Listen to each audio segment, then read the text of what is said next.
Et voici Black Rock City, un petit jeu d'enchères et de cow-boy pour 2 à 4 joueurs à partir de 10 ans. C'est un jeu d'Alain Ollier, édité par Black Rock Édition. Au niveau du matériel, un jeton diligence et 12 tuiles qui vont nous servir à constituer le plateau de jeu. On va effectivement placer ces 12 tuiles en cercle sur leur côté ville visible en noir, avec au centre du jeu le jeton diligence. Vous avez ensuite un pion shérif avec un petit socle qui sera disposé au-dessus de la tuile de départ appelée Start City. Ensuite, nous avons des cubes jaunes or et des cubes gris argent. Les cubes gris vont être disposés autour de la diligence au centre du jeu, un peu comme ceci. Voilà, hop. Pas très grave si c'est pas vraiment régulier. Et le reste, les cubes d'or vont être disposés à côté du jeu dans la banque. Vous trouverez ensuite 13 tuiles prisonniers comme ceci qui sont en noir avec une silhouette en blanc. Derrière, il y a marqué BR City. On va les placer face visible à côté du jeu dans une réserve. Vous trouverez aussi un sablier de 15 secondes seulement qui sera disposé à côté du jeu à la disposition des joueurs. Puis nous avons 4 paravents à la couleur des joueurs, donc chacun va choisir son personnage. Il y a Jesse, il y a Billy, il y a Butch et il y a Pancho. Chacun dispose son paravent devant lui de façon à ce que les joueurs ne voient pas ce qui va être caché derrière. Ce sera l'or et l'argent qu'on récupérera qui sera caché. Et à côté de ce paravent, les joueurs vont disposer 8 tuiles de leur couleur représentant leur bandit avec une face noire normale et une face blanche blessée. Donc pour l'instant on va les placer sur la face normale. Il y a 2 jetons qui ont une petite croix, je vous expliquerai tout à l'heure à quoi ça va servir. Et chaque joueur va aussi recevoir 2 pions montres comme ceci, alors qu'ils sont blancs pour tous les joueurs, hein, donc tout le monde prendra 2 jetons montres qu'il disposera à côté, ainsi que ce jeton qui servira lors des enchères, il est recto verso. On le place à côté. Enfin, chacun a aussi un pion à sa couleur, représentant son personnage, qu'il disposera devant son paravent, sauf le joueur le plus âgé, qui va poser, lui, son pion sur la tuile Start City. Alors, dans Black Rock City, chaque joueur est à la tête d'une bande de bandits qu'il va devoir envoyer attaquer les banques des différentes villes disponibles sur le jeu, et attaquer aussi la diligence afin de gagner de l'argent. Évidemment, ce sera le plus riche en fin de partie qui l'emportera.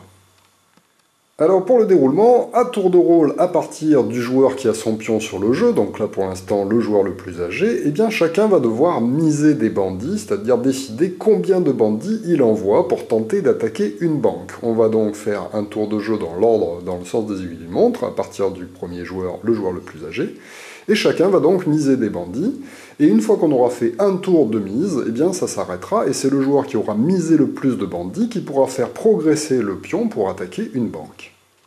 Alors, lorsque c'est un joueur de jouer, il a 3 possibilités. La première possibilité est tout simplement de miser des bandits, de choisir le nombre de bandits qu'il souhaite, et de les placer devant lui, enfin dans le cercle en fait, pour montrer qu'il les a misés pour le tour. Soit il fait ça, soit il peut décider de différer, c'est-à-dire de placer le jeton qui a une croix et une petite flèche circulaire comme ceci sur le jeu du côté flèche circulaire en disant « je préfère attendre que tous les autres joueurs aient misé avant de miser moi-même. Par contre, je serai obligé de miser quelque chose. » Donc si je décide de faire ça, en revanche, je vais immédiatement blesser un bandit de ma réserve. Dernière possibilité, un joueur peut aussi décider carrément de passer son tour et de dire « ben non, moi je ne vais pas miser pour cette attaque de ville là, donc je préfère mettre la petite croix pour indiquer que c'est bon, je ne joue pas en fait, les autres vont miser sans moi ». Alors imaginons que notre premier joueur, le joueur rouge, décide de miser 3 bandits pour l'attaque.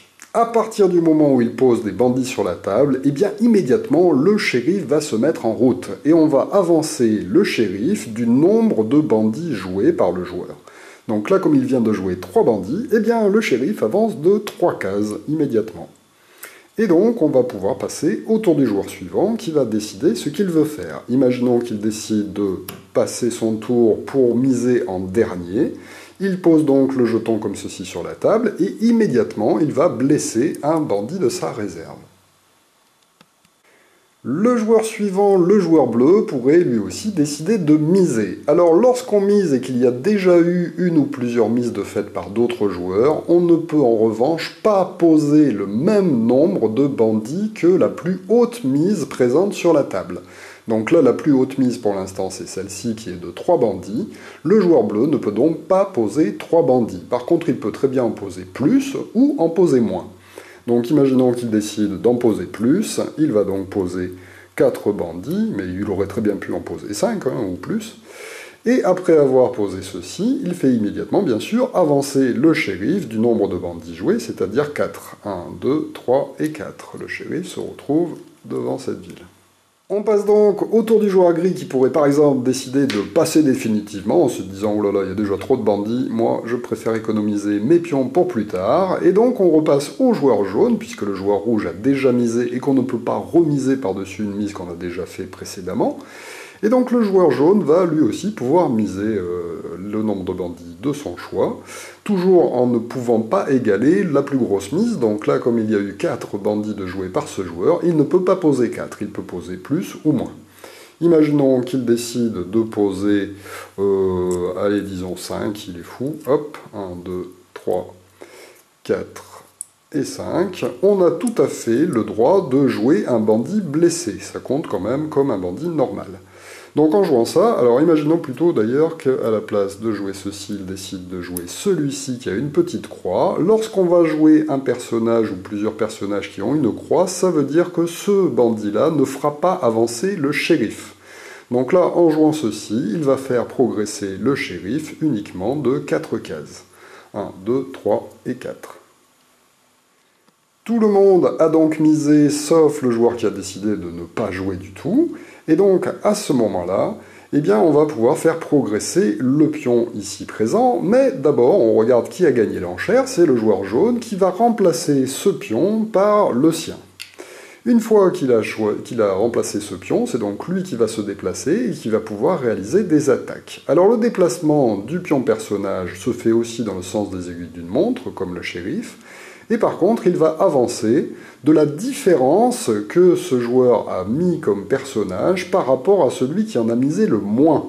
Donc là, le moins qui a été joué, c'est 3. Lui, il en a joué 5. Il va donc progresser de la différence, c'est-à-dire de 2, et il va pouvoir attaquer cette ville. Comme il vient de quitter cette tuile-là, on va immédiatement retourner la tuile que l'on quitte. Notre joueur jaune attaque donc la ville de Bluebird et dans la banque, il va récupérer autant de cubes d'or qu'il y a de sacs de dessinée. Donc là, tout simplement, 2 cubes d'or qu'il va pouvoir placer derrière son paravent. Et ensuite, les cases comme ceci indiquent le nombre de prisonniers qu'il va pouvoir libérer dans la prison de Bluebird et qui vont pouvoir rejoindre son équipe. Là, il y a donc 2 icônes, il va récupérer 2 prisonniers qu'il va placer dans sa réserve de bandits. Effectivement, il pourra plus tard utiliser ces bandits comme si c'était des bandits jaunes pour une mise suivante. Ensuite, on va regarder quel est le joueur qui est arrivé en deuxième position dans l'enchère. C'est donc le joueur bleu qui a joué 4 personnages alors que le joueur jaune est arrivé premier. Comme il est arrivé deuxième, il va attaquer la diligence et il va donc recevoir immédiatement un des cubes qui se trouve autour de la diligence, un cube d'argent qu'il va pouvoir cacher derrière son paravent aussi. Alors attention, s'il y a une égalité pour la deuxième place, si par exemple les 2 joueurs avaient joué 3 en deuxième place, eh bien personne ne pouvait attaquer la diligence et personne ne prenait de cube gris. Une fois que la répartition du butin a été effectuée, les joueurs vont pouvoir récupérer les bandits qu'ils avaient misés. Le problème, c'est qu'ils ont été blessés lors des attaques, même si le joueur n'a pas reçu d'argent avec les pions qu'il a posés, il va devoir les récupérer en les disposant sur leur face blessée dans sa réserve, la face blanche. Si ce joueur a déjà un personnage blessé qui a été misé, malheureusement celui-ci va mourir et donc on va le défausser définitivement, le joueur ne pourra pas le récupérer. Tous les autres sont disposés donc face blanche visible en indiquant qu'ils sont blessés. Alors attention, pour la tuile, non c'est pas celle-ci, pour la tuile qui a une petite croix comme ceci, il y en a une dans le jeu qui derrière n'a pas de croix, donc elle fera progresser normalement le shérif, et une autre qui par contre a aussi la croix sur sa face de blessé. C'est à savoir. Alors attention, comme le pion personnage va à nouveau se déplacer, il faudra songer à retourner la tuile lorsqu'il en partira. Il faut donc mieux peut-être retourner la tuile maintenant pour ne pas oublier de le faire. Car si vous oubliez de retourner une tuile, ça risque de poser des problèmes par rapport au nombre de cubes or qui est exactement le bon nombre par rapport au sac d'or présent sur les villes et par rapport au nombre de bandits qui est aussi le chiffre exact. On est donc reparti pour un nouveau tour, en commençant par le joueur qui a gagné la dernière enchère. Donc là, c'est le joueur jaune qui va pouvoir jouer en premier. Imaginons qu'il décide de miser seulement 2. Hop, il va pouvoir mettre 2 personnages. Alors il pourrait très bien choisir, par exemple, de mettre un prisonnier qu'il vient de délivrer, par exemple, et une autre couleur, ou bien que des prisonniers, d'ailleurs, qu'il a libérés, il n'y a pas de problème. En sachant que comme ils sont sur leur face blanche, à la fin de son tour, ces 2 personnages vont mourir. Évidemment, comme notre joueur a joué 2 personnages, eh bien, le shérif avance de 2 cases avant que le tour passe au tour du joueur bleu qui décide par exemple de différer. Qu'en différant, je vous le rappelle, il est obligé de blesser un de ses bandits valides. Tant qu'il a des valides, il est toujours obligé d'en blesser un lorsqu'il choisit l'action de différer. Si par contre il n'avait plus que des blessés, en choisissant cette action, il aurait tué un de ses personnages blessés. Mais par contre, on n'a pas le choix, si on a des valides, on est obligé de les blesser. On passe donc au tour du joueur suivant, le joueur gris, qui pourrait par exemple décider lui aussi de différer. Si on diffère par contre alors qu'un joueur a déjà différé avant nous, eh bien malheureusement, au lieu de blesser un seul de ces bandits, on va être obligé d'en blesser 2. Et si jamais encore un joueur décide de passer, eh bien il devra en blesser 3. Donc vous comprenez que voilà, choisir de différer est quand même un choix qui coûte cher. On repasse donc au joueur rouge, pardon. Et imaginons que celui-ci soit méchant et décide de poser un seul personnage. Alors, comme ce joueur-là, le joueur qui a fait la plus grosse mise jusqu'à présent, il a posé 2 personnages, il n'avait pas le droit, évidemment, de poser 2 personnages. Par contre, il peut en poser moins ou plus que 2. Il décide d'en poser un. Et pourquoi c'est méchant? Parce qu'il va faire progresser le pion shérif d'une case, et que le shérif va donc tomber sur la tuile où se trouve le joueur jaune. Effectivement, lorsqu'un joueur se fait rattraper par le shérif qui tombe pile sur sa case, eh bien, le shérif va lui blesser un de ses personnages. Si jamais tous ses personnages sont blessés, il aurait eu un personnage de tué, et si jamais il n'a plus du tout de personnage devant lui, eh bien, on va lui enlever au hasard un cube tiré derrière son paravent qui sera remis dans la réserve.